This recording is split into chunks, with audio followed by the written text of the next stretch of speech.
আজকে রেসিপির আলু বেগুন ডাঁটা মাছের তরকারি। তো আমার এখানে তেলটা গরম হয়ে গেছে, এবার আমি মাছগুলোকে ভালো করে ভাজা করে নেব। মাছগুলো আগে থেকে লবণ হলুদ মাখানো আছে। মাছগুলো এপিট ওপিট করে ভালো করে লাল লাল করে ভাজা করে নিয়েছি। এবার আমি ওই তেলেই জিরে ফোড়ন দিয়ে নেব, লঙ্কা দেব, কাঁচা লঙ্কা 6 থেকে 7টা দিয়েছি আমি। এবার বেগুনগুলো ভালো একটু ভাজা করে নেব।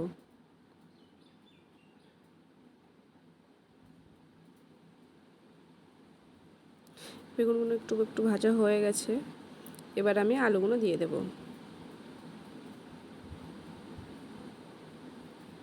আলুগুলোর সাথে বেগুনগুলো আরেকটু ভালো করে ভাজা করে নেব। এখানে আমি অল্প পরিমাণে লবণ দিয়ে নিচ্ছি।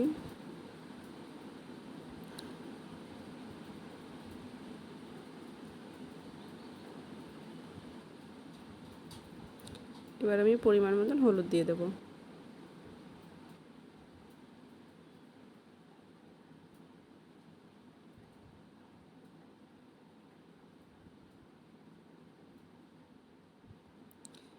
এবার একটু ভাজা হয়ে গেছে, আমি এবার ডাঁটাগুলো দিয়ে দেবো।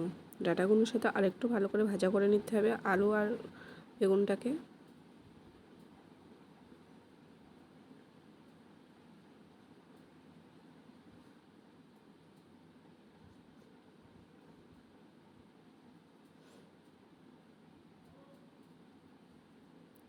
এবার ডাঁটা আলু বেগুন ভালো করে একটু ভাজা করে নিতে হবে।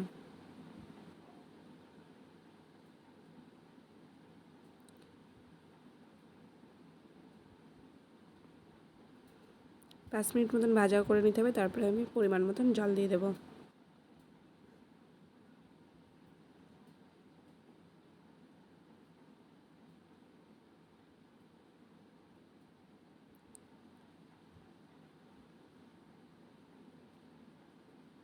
এবার আমি পরিমাণ মতন লবণ দিয়ে দেবো। এবার এখন ফুটতে থাকুক, আমি এখানে মশলাটা করে নিই। সর্ষে আর জিরে বাটা হয়ে গেছে, এবার আমি মশলাটা দিয়ে দেবো।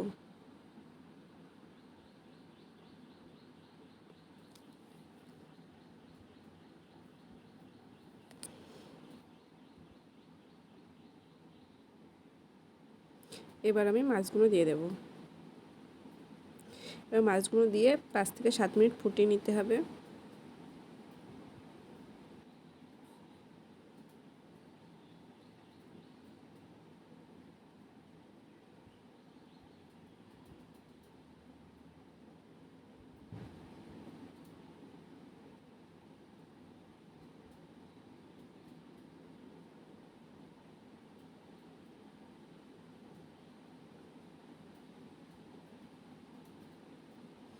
এই যে হয়ে গেছে, আমি এটা নামিয়ে নেব।